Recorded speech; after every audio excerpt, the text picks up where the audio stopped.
And then after that, we'll proceed with Mr. Keda, who is on the screen behind me, and then was very notoriously shot upon his departure from Parliament. He was sitting in his car and was shot 8 times, had to flee the country and receive care in Europe, where he lived for 3 years to recover. He came back to Tanzania in the hopes of fostering further democratic change, but on his return, he continued to face death threats. He had to leave again. President Magufuli died in office. Potentially of heart problems. There's a lot of kind of speculation about his passing, but he died, and the current president came to power, had been his vice president and came to power. So she ran for her first election in October of 2025.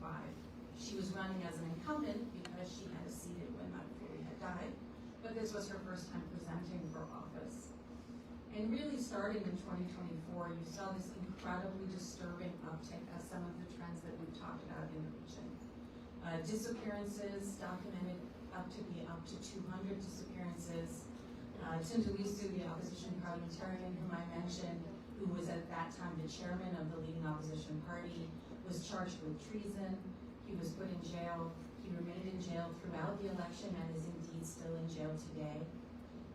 The other kind of leading opposition prospect was also barred from the election, with the illusion that the government is the parent to the people, that the government will take care of the people.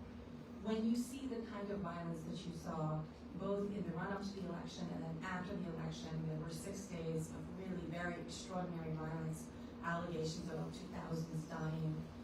You saw a tearing away of some of that, the mythology around the ruling party, and the idea that the government's, of what the government's responsibility is. Another trend that I saw that was extremely troubling when I look at Tanzania, but is highly relevant to the whole panel, is what they call transnational repression of activists across borders. So in the case of Tanzania, this opposition parliamentarian who had been jailed, Tundulisu, was supported by Ugandan and Kenyan activists who came to Tanzania to attend the hearing, to attend his trial, or that was their aspiration.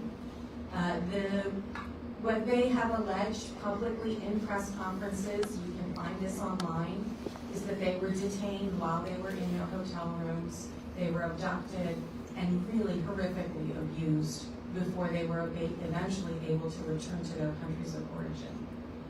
That kind of transnational oppression on activists it has happened in Africa for a long time, but I think it's rising in a new way in East Africa. And for those of us who support democracy and human rights in East Africa and on the continent, that transnational repression offers a unique threat. Because it means people are no longer safe if they cross a border. They can no longer find refuge or a place to recover in a neighboring country, or it might be much more difficult for them to do so. So as I think about how does the international community respond, I'll mention one other threat. We talked about impunity, this shutting down of the internet during electoral periods. I know both speakers have talked about that, but that really is something that has an enormous impact because it means that we don't get the stories and the documentation out to the rest of the world to support accountability. So when I think about how do the players on the ground and how does the international community help respond to some of these troubling trends? First, I would say that, again, thinking primarily about Tanzania, we saw a few glimmers in terms of the international response, and particularly the African response immediately after the election.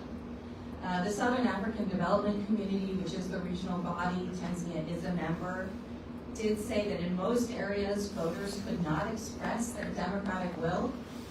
That may not sound radical to the folks in this room, but within the African context, for that to be part of SADC's official statement was actually a very strong position. Similarly, the African Union called out the objections, said that they called into question the legitimacies of the election. So you saw the beginning of a response from African counterparts. I think that we don't want to skip over that. those language statements are not easily won in the world of diplomacy, and I want to make sure that we remain focused on it. Even the United States, which was not particularly vocal around the time of the election itself, did announce in December of 2025 that it would be re-examining the bilateral relationship based in part on disturbing violence against civilians in the days leading up to and following Tanzania's October 29 elections. So you do see this kind of a little bit of an international recognition, and I think those of us who want to support democracy want to continue to foster those international acknowledgments when there are abuses. But I also think we need to lean into the regional space. We need to think through how can we support regional actors to support one another. Because there are many things that from this far vantage point of Washington we will not see or know. And so thinking how can we foster both the collaboration and highlight the particular threat of transnational repression as a way to try to support democratic actors in East Africa. So I have a little bit more to say about Tanzania, but truly I want to leave time for our very excellent panelists. And of course, for Bobi Wine, very, very pleased to have you join us today. So I'll hold there. Happy to take questions at the time. Thank you. All right, thank you so much, Professor Paltrow. And next up, we have Devin. So I'm just going to get the mic back. And then after that, we'll proceed with Mr. Keda, who is on the screen behind me, and then ultimately with Mr. Bobi Wine.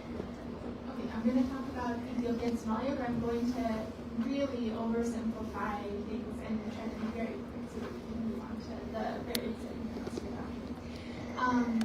So I'm going to, like I said, really oversimplify what's a very complex Somali election. So there are 57 registered political parties that are going to compete in Somalia's upcoming election. There's also a lot of uncertainty with this election. So we don't have clarity on dates. We don't even have clarity on how the election is going to be conducted. And in fact, it's quite contested. This uncertainty is not doing anything to ameliorate tensions between the federal government and the federal member states. The main source of tension lies in whether Somalia is going to switch to a universal suffrage, as in direct elections where there's one person, one vote system, or if they're going to stay with the system that they've had until recently, where it's an indirect election. So the main issues at stake. First, everybody wants universal suffrage. So there was a recent kind of trial local election, and people in Mogadishu came out in force. So everybody would show that they really wanted to vote.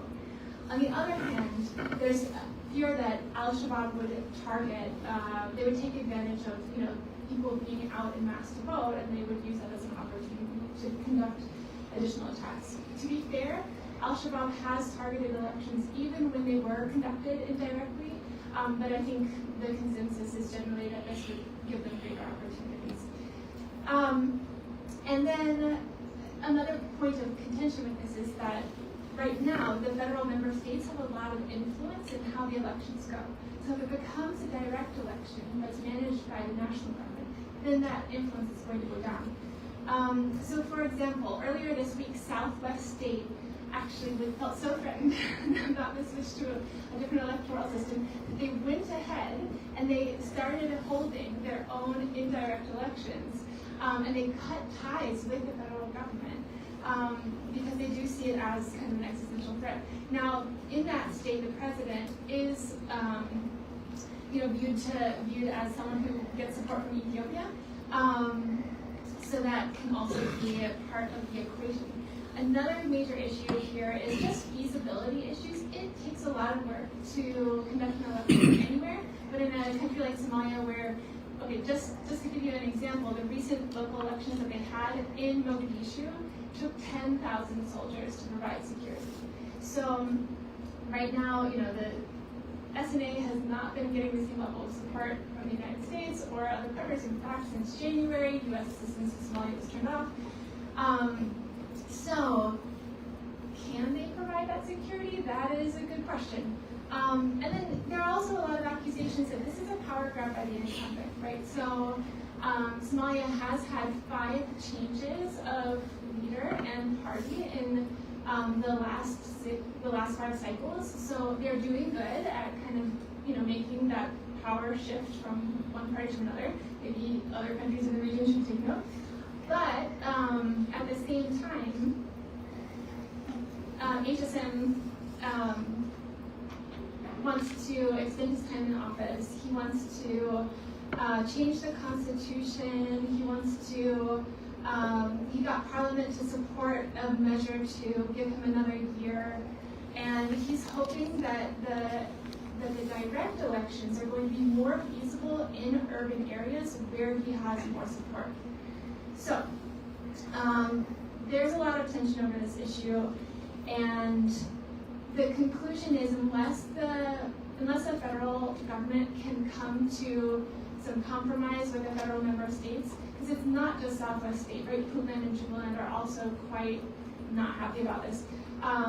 Then we're really in for a rough year ahead in Somalia. So I think I'm going to move over to Ethiopia really quick. This is going to be the first time Ethiopia, June 1st, they're going to have national elections, parliamentary elections. It's the first national election since the end of the Tigray War. How competitive are they? There are 23 opposition parties registered, and they are forming some coalitions, which could be a good sign. However, only in 2005 did the opposition in Ethiopia ever get close to having a decent percentage of the vote. And so some have said that this is not at all a democracy, this is procedural authoritarianism, because the choice has really been eroded way ahead of the vote. Let's see here, so just really quick. Of course, a point of contention is that the TPLF lost its status as a political party last year. Also, some parties are calling for a delay in the elections, but of course, thinking back to what sparked the conflict in 2021, it was the delay in the presidential elections that kind of led down a dangerous path, so we want to be careful there. Security is also a major issue for holding Ethiopian elections. So even last time, almost 100 voting districts weren't able to have voting. So this year it could be worse. This time it could be worse. They're trying to do something about it. They have a system where they show if it's green, then they can have elections. If it's yellow, then they have to proceed with caution, etc. But again, that's disenfranchising huge segments of the population. And Prime Minister Abiy isn't helping. So I'm sure as this expert audience is aware, he's curtailed media freedom, civic space, and political pluralism. He's passed a number, with Parliament, passed a number of laws that have taken media oversight and civil society oversight to political appointees that he controls.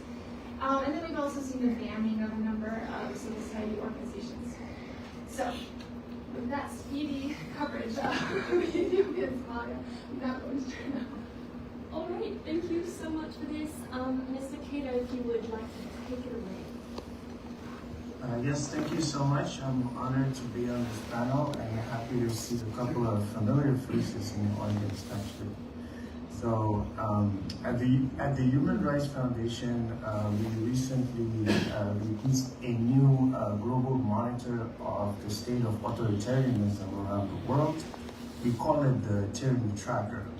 And according to our research, 3/4 of the world lives under authoritarian regimes. And this is reflected in the Africa region, where 91% of people live in countries under authoritarian rules.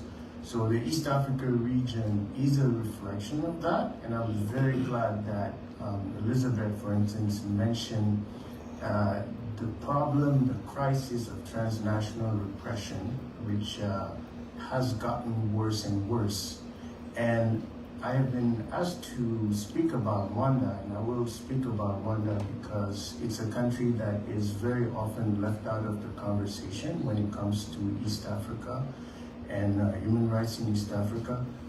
But it's a country that's very relevant because it's always been ahead in terms of its authoritarian progression.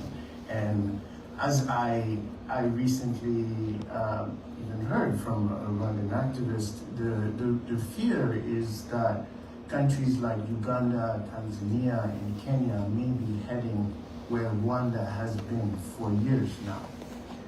And so, in the case of Rwanda, it's a fully authoritarian regime where President Kagame has maintained an absolute grip on power through constitutional manipulation, sham elections, repression. It's a country where main opponents, the main opposition leaders, have been unable, for years, have been denied the ability to register their political parties. They have been denied the right to run in elections, and they have been permanently barred from leaving the country. And I'm speaking specifically of Victoire Ingabire and Diane Rwigara, the two women who bravely attempted to run for president in Rwanda and were severely persecuted, jailed by the government. And in fact, since 2003, since Rwanda started holding election, the ruling Rwandan Patriotic Front has staged elections that have neither been free nor fair, nor remotely competitive. And these elections have always occurred with President Kagame's most serious political opponents either in jail or denied from running, barred from the ballot. And as a result, these elections have always resulted in coronation of President Kagame, who has consistently claimed 90+% of the vote in each of the elections, which is where Tanzania landed a few months ago. And Rwanda held its election in 2024. That election followed the same pattern, where we saw a crackdown on dissenters and journalists. Several YouTubers have been jailed and are still in jail today. Journalists, prominent investigative journalist John Williams Twali died a suspicious death. What is notable is that many of the critics of the government are Tutsi genocide survivors, which is the very constituency from which the Rwandan government gained its international legitimacy, the constituency for which it claims to speak for. Now, the two main opponents again, Ingabire and Rwigara, were denied the ability to run in the election, and President Kagame ended up running against the weakest possible opponent, Frank Habineza, and the president claimed 99% of the votes. Now, since then, the latest wave of repression has centered around Victoire Ingabire. She was previously jailed for 8 years on trumped-up charges. When she attempted to run for president in 2010, she was rearrested last July on another politically motivated case that involves the imprisonment of 8 of her supporters since 2021. These supporters were arrested for seeking training, seeking to participate in a workshop about nonviolent civil resistance. Basically, they were reading a book by Sajda Popovic, the Serbian activist, about nonviolent resistance. And that's the basis of their trial right now. So Ingabire was rearrested, and they're now, it's a politically motivated trial, a show trial, another show trial in Rwanda. And meanwhile, for Ingabire personally, she has not seen her husband in over a decade, since 2010, because she is barred from leaving the country. And at this point, obviously, the country has been under a authoritarian consolidation for so many years, closed civic space. Critics, activists continue to flee the country, and they end up in Kenya and Uganda, countries which have traditionally served as their first point of escape from the country. And obviously Kenya is becoming unsafe. Uganda is relatively, has not been so unsafe for Rwandan activists, but we know that there is a resurgence of transnational repression, as was stated earlier. But regionally, Rwanda is a mentor in authoritarianism in the region. The government has managed to build this deceptive image of itself as a benevolent dictatorship. In some corners, there's even some people that believe that the current system in Rwanda is out of a consensus, which is absolutely not true. But it has so successfully marketed itself as an example of development under an authoritarian model that it's very often left out of the conversation. But the truth of the matter is, it remains one of the poorest countries in the world. It is definitely one of the most aid-dependent countries in the world. It's highly susceptible to international pressure. The country was recently sanctioned by the U.S., not for human rights, but for its fueling of war and instability in the neighboring DRC. And the impact of those sanctions is already being felt and by the government.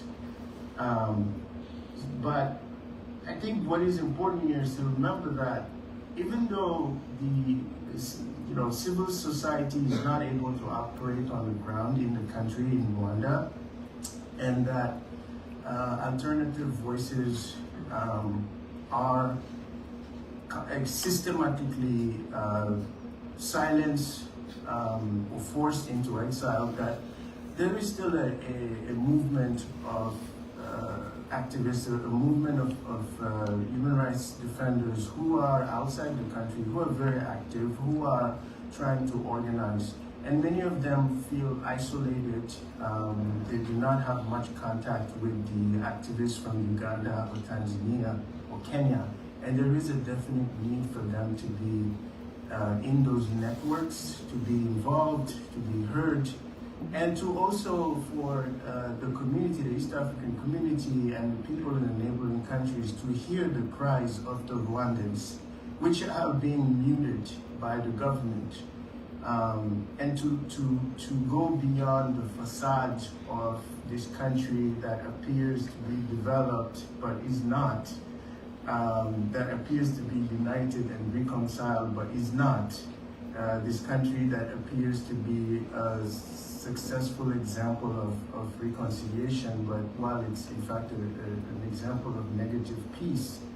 And the constant pattern of repression that goes well beyond the country's borders. As you know, the Rwanda's transnational repression is exceptional in Africa and even in the world in terms of its global reach and its scale. And Rwandan dissidents and refugees, there's a lot of Rwandan refugees that live in Tanzania, in Uganda, and in Kenya. These are refugees that fled the genocide after 1994 and do not feel safe returning to the country. And the government of Rwanda has spent decades going after some of these refugees. Some of these refugees are victims of suspicious death, assassinations, abductions in places like Nairobi, Dar es Salaam, or Kampala. So the Rwandan problem is a problem that extends beyond its borders and extends to the countries in the region. And there's an appeal and a call for solidarity to uplift the voices of Rwandans who cannot be heard and who are drowned by the government's propaganda and its extensive public relations, PR, digital campaigns flooding the internet with these images that make the country like an idyllic Singapore of Africa. But so it's important, and my message here is, let's not forget the Rwandans are still struggling for freedom, and that they are under an extremely authoritarian regime whose level of control is unmatched in the region. I want to remind people that Rwandan citizens are subject to political indoctrination, which is something that does not exist in the other countries, but it is a reality in Rwanda. So with that, I'll stop here. Thank you so much, Mr. Kida, for these insights. And now, last, definitely not least, we have Mr. Wine for his rules.